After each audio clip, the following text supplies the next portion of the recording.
막 어시고 다 되어가도록 영업하는 중입니다. 정말 감사했어요. 저희도 배우님께서 이제 바지락 이런 거 넣을 때 살짝 근데 그냥 건강하게만.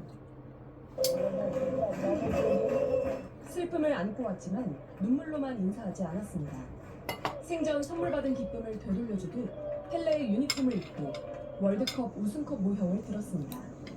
이런 와중에 조문을 온 인판티노 피파 회장은 논란을 일으켰습니다. 펠레의 관 근처에서 조문객들과 셀카를 찍는가 하면 모든 나라에 펠레 이름을 딴 경기장을 만들겠다는 제안까지 무리수라는 비판을 받았습니다. But we're also going to ask every country in the world to name one of their football stadiums with the name of Pelé. 하루 동안 작별 인사를 마친 펠레는 산투스 구장을 바라볼 수 있는 묘지에서 영원히 잠들게 됩니다.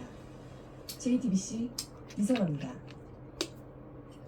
차라리 김연경이 떠났으면 좋겠다는 말까지 나옵니다. 어렵게 우승 문턱까지 왔는데 감독이 돌연 경질되면서 안타까운 마음에 터져나온 반응들입니다. 흥국생명에 있는 동안 김연경은 우승을 코앞에 두고 이런 변수들에 부딪혀왔습니다. 최종혁 기자입니다. 새해 소망으로 팀 우승을 꼽은 김연경. 올 시즌 저희가 잘 마무리해서 좋은 결과가 있었으면 좋겠습니다.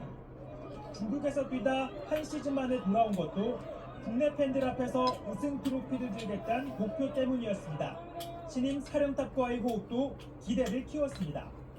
상남자다운 그런 면들이 있어서 뭐 아니건 아니고 또 맞는 건 또 맞다고 얘기를 했는데 그 전에 있는 홍승명의 플레이보다는 좀 다른 결과를 또 보여드릴 수 있을 것 같아서 그 결과 시즌 반환점을 둔 현재 현대건설의 홈 24연승을 저지하면서 선두 자리를 위협 중입니다. 하지만 권순찬 감독이 갑작스럽게 경질되면서 팀 분위기는 부승승합니다. 김연경은 11년 만에 국내에 복귀한 2년 전에도 같은 목표였습니다. 그땐 이재영, 이다영 자매의 학교폭력 사태가 터지면서 1위를 달리던 팀 분위기는 흐트러졌고 결국 준우승에 만족해야 했습니다. 이제 저희 팀이 가장 경기력이 안 좋은 경기를 한 거는 또 사실이기도 하고 복귀 때마다 우승 길목에 닥친 돌발 변수. 이번에도 남은 시즌 김연경이 어떤 리더십을 보여주느냐가 팀의 중요한 과제가 됐습니다. JTBC 최종혁입니다. 꼬마는 펑펑 울고 또 다른 소녀는 한박 웃음을 짓습니다. 아이들이 이렇게 울고 웃은 이유, 거대해 보이는 선수들이 보여준 따뜻한 마음 덕분입니다. 미국 프로농구에서 나온 장면들을 문상혁 기자가 전해드립니다. 키는 2m가 채 안 되지만 몸무게 129kg의 자이언 윌리엄스는 리그에서 가장 강한 힘으로 상대 선수 2~3명쯤은 가볍게 짓누르지만 아이팬만 만나면 온순해집니다. 경기당 평균 30점 가까이 넣는 슈퍼스타 케빈 듀란트는 마이클 조던보다 당신이 최고 선수다라고 적은 소녀를 향해 안다는 듯 눈을 찡긋합니다. 신발부터 입고 있던 유니폼까지 벗어주면서 경기장을 찾은 어린 팬들과 끊임없이 호흡하는 NBA 선수들. 올 시즌 팬과 선수가 만든 최고의 순간은 이 장면입니다. Great job tonight. Congratulations on the win. Thank you. 이날 35점을 넣고 수훈 선수로 꼽힌 자모란트는 경기 뒤 인터뷰가 끝나길 기다린 듯 코트 밖을 가리킨 뒤 신발을 벗고 꼬마 팬을 향해 달려갑니다. 직접 신발 위에 사인까지 해주자 꼬마 팬은 함께 사진을 찍을 때까지 울음을 멈추지 못했습니다. 미국 MBC는 이 장면을 두고 NBA의 가장 좋은 전통이라며 팬과 연결되는 최고의 방법이라고 찬사를 보냈습니다. JTBC 문상혁입니다. 키움이 빅리그 도전을 허락하자 MLB가 이정후에 대한 관심을 더욱 키웠습니다. 이정후를 KBO 스타, 바람의 손자라고 소개했고 역사상 최고의 배드볼 히터인 베레로를 좋아했다면 이정후도 좋아하게 될 거라고 짚어 세웠습니다. Now another Bills player is down. 격하기로 유명한 미국 프로풋볼 버펄로의 최고강 수비수 햄린이 쓰러졌습니다. 태클을 시도한 후 일어나다 정신을 잃은 겁니다. 의료진들이 달려와 심폐소생술을 시작합니다. 그 순간 동료 선수들이 몰려와 무릎을 꿇고 이 선수를 감쌌습니다. 관중과 카메라로부터 보호하기 위해서인데요. 경기는 바로 중단됐고 위독한 상태의 햄린을 위해서 같은 팀, 상대팀 가리지 않고 기도했습니다.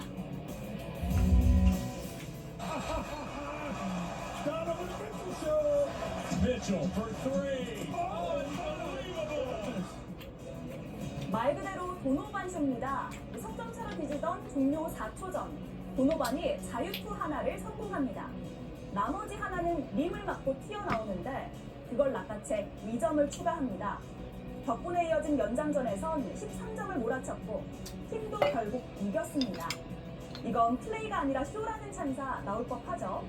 클리블랜드의 도노반 미첼 이 경기에서만 무려 71점을 올려 NBA 새 역사를 썼습니다. 리버풀 입장에선 누네스의 이 장면이 참 아까웠습니다. 곧이어 어이없는 자책골까지 브랜드퍼드는 84년을 기다린 끝에 오늘 리버풀을 잡았습니다.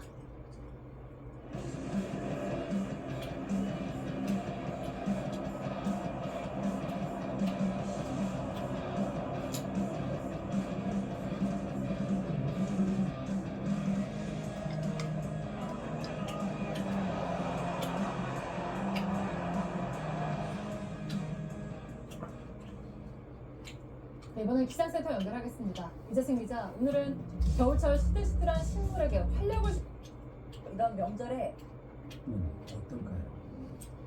일단은 진정으로 돌아온 2021년 팀 내 학폭 문제가 터지면서 홀로 팀을 이끈 김연경은 한 시즌 만에 다시 복귀해 우승에 도전했지만 감독 경질이라는 또 다른 악재 속에 남은 시즌을 준비해야 하는 상황입니다.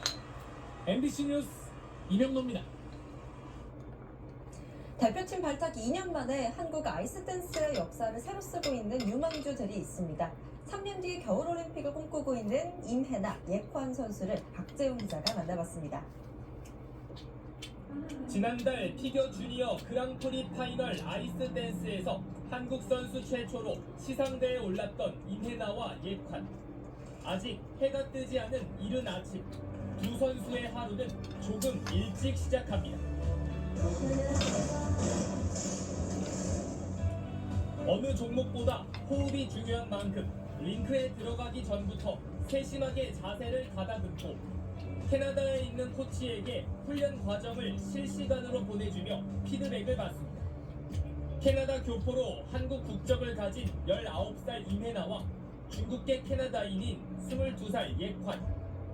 4년 전부터 호흡을 맞춰온 두 선수는 한국 대표로 뛰기 시작한 2년 전부터 두각을 나타내기 시작했고 지금은 서로를 믿고 의지하는 가족 같은 사이가 됐습니다. Yes, 항상 해. 왜냐면 다른 파트너가 가끔씩 No, why are you doing this? 근데 얘는 항상 친절하고. For me, I often say this, but Hannah's really disciplined and she really wants to do her best all the time, so she's always very motivated. 그리고 올 시즌 주니어 그랑프리 1차 대회에서 아이스댄스 금메달, 파이널 은메달을 따면서 한국 아이스댄스의 새 역사를 쓰고 있습니다. 메달 받고 우리 태극기 올리고 그 한국 내셔널 앤텀 듣고 너무 proud 하는 느낌. Very happy and relieved. I was kind of stressed before, so when we won, I was like, yes! really happy. 두 선수의 꿈은 2026년 동계올림픽. 예관의 귀하 추진이 남아있지만 함께이기에 올림픽을 향한 어떤 도전도 자신 있습니다. 안녕하세요. 우리 응원해주셔서 감사합니다. MBC 뉴스 박지훈입니다. 상상에서나 할 법한 전략을 실전에서 보여준 일본 고교축구 경기로 투플레이 출발합니다. 일본 고교 선수권 대회 16강전인데요. 타카가와 고등학교 선수들 프리킥 상황에서 키커 3명이 손을 맞잡는데요. 갑자기 빙글빙글 돌기 시작하더니 한 명씩 달려나가다 마지막 선수가 그대로 슛! 아쉽게도 유효 슈팅까지 이어지지 못했네요. 그런데 이 학교의 강강술래 전술이 처음은 아닙니다. 원래는 공을 받을 선수들이 빙빙 돌면서 수비를 헷갈리게 해 골까지 만든 적도 있는데요. 이번엔 상대가 예측하고 있어서 즉흥적으로 변칙을 시도했다네요. 결과는 아쉬웠지만 만화 같은 상상력을 실전에서 펼쳐보는 건 칭찬할 만하죠. 이번엔 프리미어리그입니다. 브랜트번의 리사가 전반 26분 골망을 흔들었는데 오프사이드로 취소됐군요. 13분 뒤 감각적인 발리슛으로 원더골을 터뜨리고 세리머니까지 펼쳤는데 VAR 끝에 오프사이드로 골이 또 취소. 하지만 여기서 끝이 아닙니다. 골이 취소된 직후 곧바로 찾아온 기회에서 이번엔 머리로 들어갔어요. 포효하는 세리머니 좀 보세요. 정말 속이 다 시원하죠? 이전 선비관에 터뜨린 이 골이 무려 84년 만에 리버풀을 먹는 결승골이 됐고 팀도 6경기째 무패를 이어갔습니다. NBA에서는 클리블랜드 미첼이 오늘의 주인공이었습니다. 신날린 골감각으로 4쿼터 막판 이미 50득점을 넘긴 미첼. 4초를 남겨두고 도전주의진 상황인데요. 마지막 자유투를 일부러 실패하더니 그대로 달려들어 득점으로 동점을 만듭니다. 이후 연장에서 석점 13개 포함 13점을 보태면서 팀 승리까지 무려 한 경기 71득점을 터뜨리면서 70득점 10도움이라는 NBA 최초의 대기록 세웠습니다. 지금까지 투플레이였습니다. 스페인 프로축구 마요르카가 팬들 앞에서 공개 훈련을 진행했는데요. 이강인 선수의 인기가 정말 대단하네요. 화요일 밤 스포츠 리서치입니다.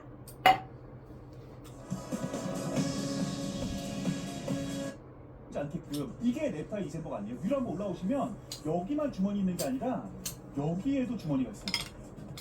여기에도 지금 이렇게 지금 버튼이 있으니까 잠궈질 수 있거든요. 앞쪽에 여민 부분도 이중 블라켓으로 바람이 새어 들어가지 않게 네파 이셈버 것인가에 대한 우려들이 전문가들 사이에서 있고 우리나라가 자체적으로 변이 바이러스에 대한 검사를 통해서 정보를 획득하겠다는 것이 지금 정부의 정책 목표라고 볼 수 있습니다.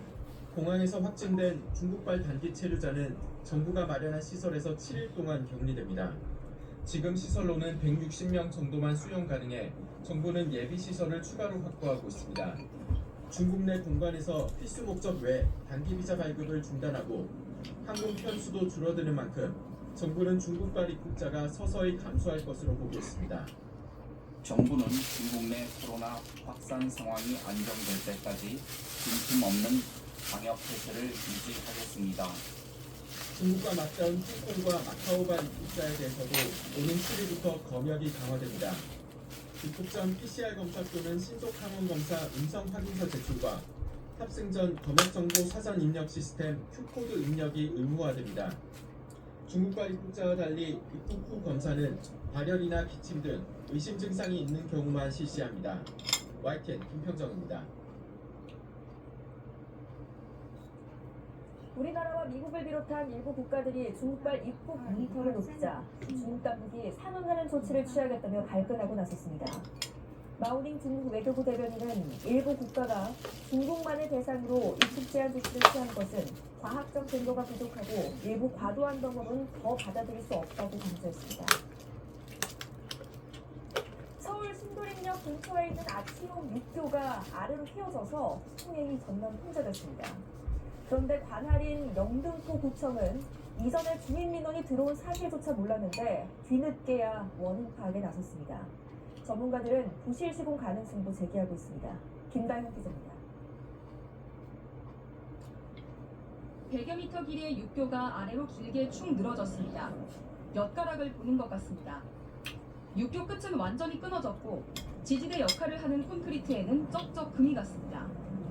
지난 2016년에 만들어진 육교가 커다란 긁는과 함께 밑으로 휘어진 건 무려 80분. 주민들은 놀란 가슴을 쓸어내려야 했습니다. 자려고 누웠는데 쿵 하면서 저희 방에 모니터가 흔들려가지고 지진이 났나 보다. 그래서 막 인터넷에 검색을 했어요. 내려앉은 다리 밑으로는 주민들이 지나는 산책로가 있는데요. 지금은 안전 펜스가 설치돼 통행이 불가능한 상태입니다. 원래 아치형이었던 다리는 최근 들어 점점 평평해졌다고 합니다. 이에 주민들은 민원까지 넣었습니다. 저 다리 부분에 대해서는 그런 장력 자체가 약해진다는 느낌을 받았었어요. 또 어이없는 건 영등포 구청의 대처입니다. 사고 발생 이후에야 민원이 접수된 사실을 알아차린 겁니다. 그런데 지난달에 안전점검을 했는데 별다른 이상이 없었다며 최근 추미와 관련이 있을 수 있다는 말을 합니다. 온도 차이에 의한 수축 현상이 일어납니다. 네, 그런 부분도 약간의 이제 영향을 미칠 수는 있는데 전문가들은 준공 6년밖에 되지 않은 다리가 갑자기 휘어진 건 설계상 결함 때문일 가능성도 있다고 말합니다. 특히 디자인 교수에 신경을 쓰다 보니 구조적 안전성을 간과했을 수도 있다는 지적이 나옵니다.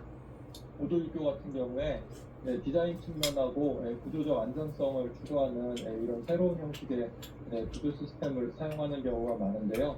구조적 안전성 측면에서 좀 검토가 부족했던 것으로 보입니다. 구청 측은 사고 이후 뒤늦게 외부 전문가들과 함께 원인 파악에 나섰습니다. YTN 김다현입니다.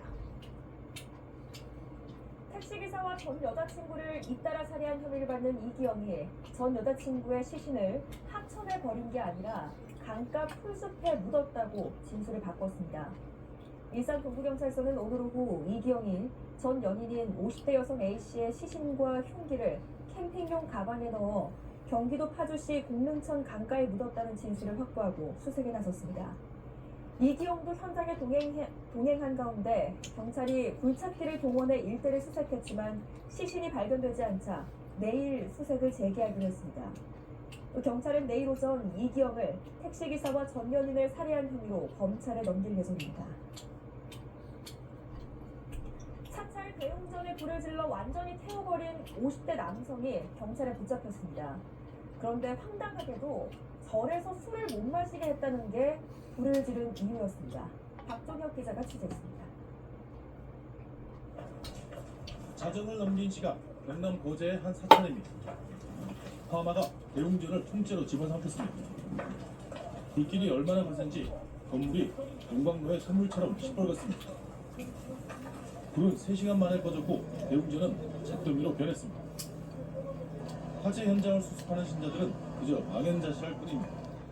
눈물밖에 안 나와요. 그냥 제가 조금 많이 가서 애들은 여기 산으로 여기 안 올라온 사람만 사는 불이 난 건 자정을 조금 넘긴 터라 화재에 취약한 시간대입니다. 여기에 산림과 인접해 자칫 산으로 불길이 번질 수도 있었습니다. 소방대 현장 도착하자마자 사방면에서 연소 확대 저지 주력하면서 삿불로 화재 연소 확대되지 않도록 노력했고 CCTV를 살펴보니 범인은 50대 남성. 유리창 커튼에 불을 붙이고 달아났다가 경찰에 붙잡혔습니다.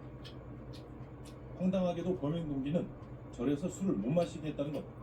피해자는 최근 사찰 내 식당에서 술을 마시려다가 제지를 당한 적이 있었는데 이 양심을 품고 범행을 계획했다고 진술하고 있습니다. 경찰은 이 남성에 대해 현주 건조물 방화 혐의 등으로 구속영장을 신청했습니다. YTN 박종혁입니다.